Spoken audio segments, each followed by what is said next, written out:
Ashama akkam jirtu hordoftoota chaanaalii kana har'as barnoota haaraa walitti deebinee jirra. Isinis subscribe, like, share gochuun hin dagatinaa isiniin jecha gamanumaan gara barnoota keenyaatti dabarru. Barnoonni keenya har'aa kunoo kana fakkaataa jechaadha. Barnoota keenya har'aa irratti har'as barnoonni keenya kiriptoo garaagaraa isaanii gara faawusiippii keenya irratti sassaabachuu jechaadha. Jalqaba akkuma liinkii isaa kana barreeffama qocuqaasuun argachuu ni dandeessu jechaadha. Start ishee jettu iddoo kanatti argamtu ishee kana ni xumnaa jechaadha. Egaa xumnee booda saaboddi Gmail keenya ni gashina akkuma barnoota warra kaanitti galmaatottani fuulli isaa keessa kunoo gadi naabutan kana fakkaata jechaadha. Haala kana ilaaluu dandeessu jechaadha gadi buutanii. Barnoonni kun waan isinitti tolu wantoota baay'een karaa barbaadanii fudhachuu ni dandeessu jechaadha. Bitcoin fudhachuu dandeessu, Solana, Litecoin, Dogecoin, Tron bakka baay'eedha kan nuti barnoota kana wantoota barbaadan baatiin fudhachuu dandeessu jechaadha. Karaa barbaaduu keessatti namoota guyyaatti irraa baasachaa jiran kun asirra yoo dhuftanii deemtanii arguu dandeessu jechaadha. Amma gara barnoota keenyaatti na dabarru Get Start jettu kan itti tuqanii booda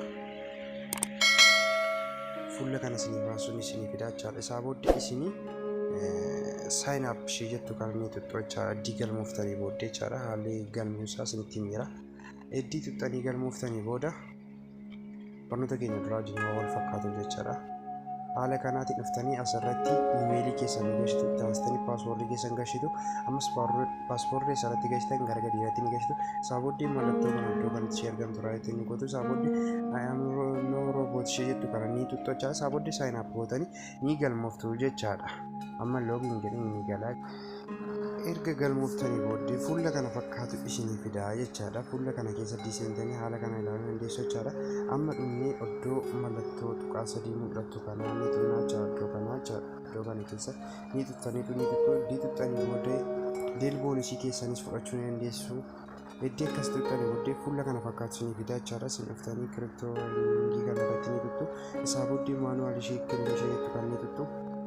Ishee iddii tuttanii booda kun daqiiqaa lamaan tokkoon 50 fudhachuu ni dandeessu jechaadha. Warri kanaan dura isin agarsiisa daqiiqaa 5 daqiiqaa 3 asirratti iddoo mallattoo iddoo gaaffii iddoo kanarratti isin gaafata. Gaaffii isaa immoo gadi buutanii ilaaluu dandeessu jechaadha. Amma tokko na gaafate tokko kunooti lakkoofsa Oromootiin barreeffamee ittaansee 6 na gaafate 6 kunooti ittaansee 5 na gaafate ishee achii booda nutti roobot isheetu kan ni tuqa. Saaboddi dinqee booda search naa godhe saaboddi balatti reward jettu kan iddoo kanatti nan tuqa. Erga tuqee booddee tokkoon 50 fudhadhee ka'ee jechaadha. Kun naa kennee ka'ee daqiiqaa 2 booddee deebi'anii fudhachuu danda'a jechaadha. Haala kanaatiin ni taphatu. Itti taphannee booda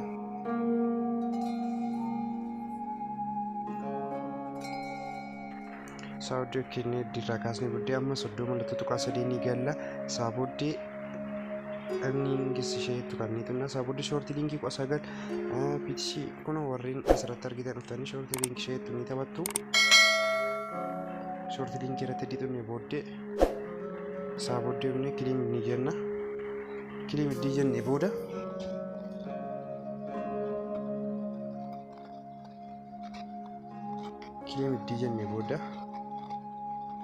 continue ishee jettu kan ni xinna.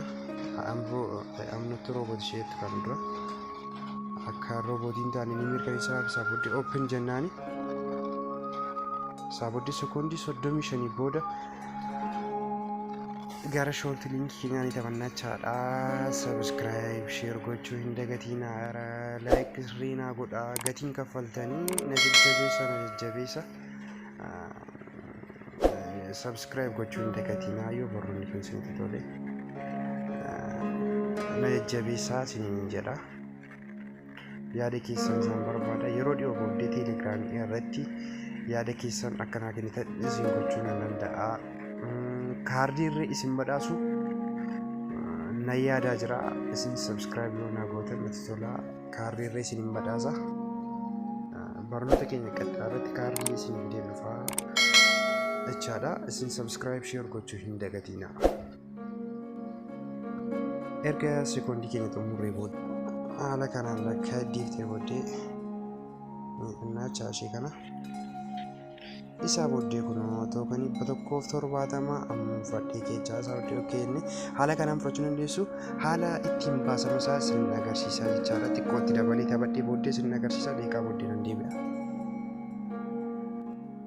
Wisdual iddoo jettu ni xumna ishee erga xumnee booda gara kanatti nu dabarsa. Isaa booddee kan ittiin baasan faawusiippii ishee jettu kana ni filannaa jechaadha. Faawusiippii itti filannee booddee warreen kana mallattanii ni baasuu dandeessu jechaadha. Kan isinitti tolee biitkoyinii tirooniitiin isaa booddee deekkas gashitanii booddee waalitti adreesii keessas gashitu isaa booddee wisdual jettu jechaadha. Kun naa darbee jira jechaadha. Kun tookanii 6185 naa darbee jira jechaadha. Kun gara faawusiippii keenyaas dabarree gisee ilaallu tookaniin kun hundisaa gara faawusiippii keenyaa ni gala jechaadha. Faawusiippii keenya irratti immoo kun faawusiippii keenya irraa kun tookaniin hammi kun naa galee jira jechaadha. Kan barbaadaniis immoo fudhachuu dandeessu jechaadha. Kanaan hin fudhadhee yoo isinitti tolee laayik sheer gochuu hin dagatinaa. Barnoota gara biraa